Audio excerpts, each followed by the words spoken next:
धरती पर कई लाख साल पहले मानव जीवन अस्तित्व में आया था। हमारे पूर्वजों के जीवन में समय के साथ साथ अनेक परिवर्तन आने लगे। मानव के अनेक पूर्वजों ने इस धरती पर कई सालों तक राज किया था। कुछ तो विलुप्त हो गए थे और कुछ आधुनिक रूप में उभरे। कई लाखों साल पहले जंगलों में रहने वाले एप्स को सूखा पड़ने की वजह से बहुत सारा नुकसान होने लगा। यानी ये एप्स ही हम मनुष्य के ऐतिहासिक रूप हैं। यही हमारे पूर्वज हैं जिनसे हम हुए। हम इंसानों का जीवन इन्हीं एप से जुड़ा हुआ है। भारी भरकम शरीर वाले ये एप्स पेड़ों पर रहते थे और एक पेड़ से दूसरे पेड़ पर जाने के लिए अपने हाथों का इस्तेमाल किया करते थे। खाने में ये ज्यादातर फल ही खाते थे और जमीन पर बिल्कुल भी नहीं चल पाते थे। समय के साथ साथ कुछ एप चिंपैंजी और गोरिल्ला बने तो कुछ मानव बनने की रेस में आगे बढ़ने लगे।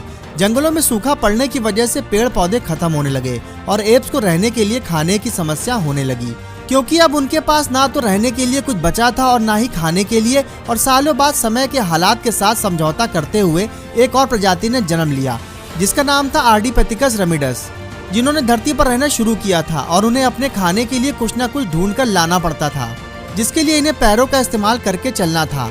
और माना जाता है कि इनकी ऊंचाई 4 फीट थी और दिमाग संतरे के फल के बराबर था।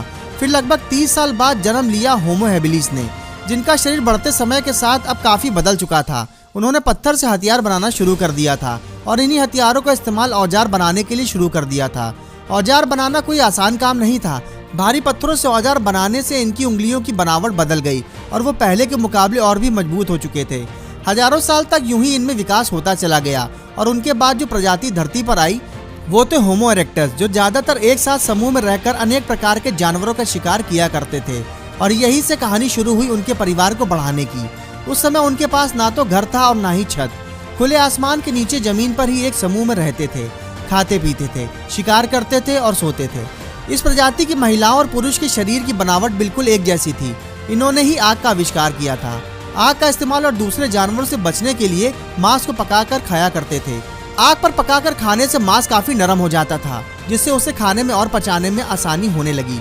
यानी जो मेहनत वो खाना पचाने के लिए करते थे, वही मेहनत और समय वो किसी और काम में लगाने लगे, जिससे वो तरह तरह के नए आविष्कार कर पाए थे। यहीं से शुरू हुई मनुष्य के विकास की कहानी, जो आज तक चलती आ रही है। उसके बाद जो प्रजाति आई उसमें सांस की नली धीरे धीरे नीचे आने लगी, जिसके चलते इन्होंने आवाज निकालना शुरू कर दिया था और अब वो बात करने लगे थे। और फिर हुई भाषा की उत्पत्ति।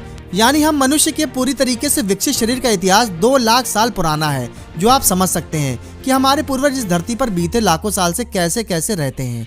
और ये बात सच है कि आज विकास का दौर थमा नहीं है। हम आधुनिक इंसान की खोज में कहां से कहां पहुंच गए हैं।